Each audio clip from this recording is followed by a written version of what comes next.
Last summer I was here in Chicago playing the festival at Millennium Park, and Willie Pickens and I struck up a long conversation, and then he said, "Oh, you should come see these kids play tomorrow. You should just come see them." And my daughter Bethany works with them, and I was like, "Okay, sure." And I went and saw their band play, and you know, a group of really dedicated kids, great band director, you know, focus. And I was like, oh, that will solve everything.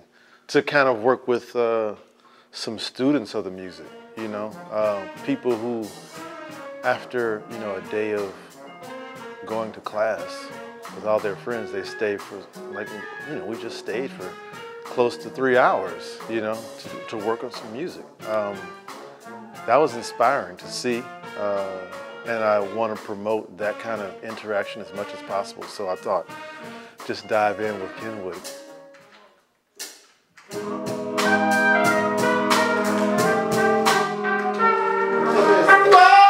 You know, I first noticed, like, he's here. Okay. You know, just like that's accent 1, 2, 1, 2, 3.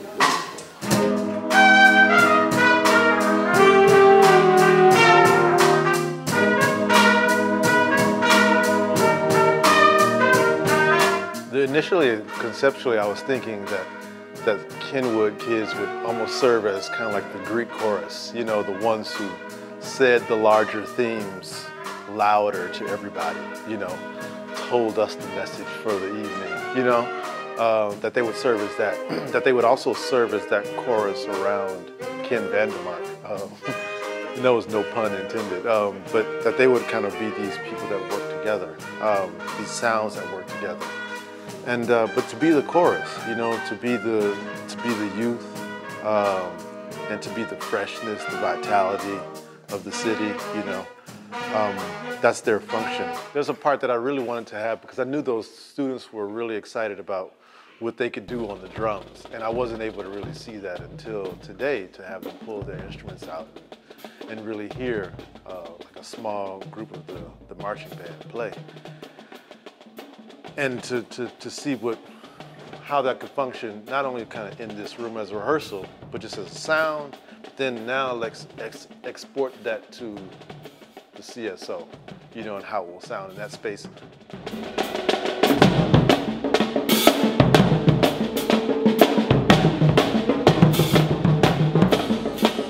Begin to think, how does this music, which we're accustomed to playing outside, now we're going to play it in a concert hall, on a stage, you know. And it brought up a different kind of conversation that I really wasn't anticipating having about music and where it lives. You know, marching band music lives outside, you know, concert music lives inside these walls, you know, and sometimes they swap roles. So the thing that you have to remember about what you'll see next week when we play in this place, the place, like, you go like that loud, and it goes everywhere, right? So, you know, what's beautiful I'll say about these students is how much they kind of promote each other.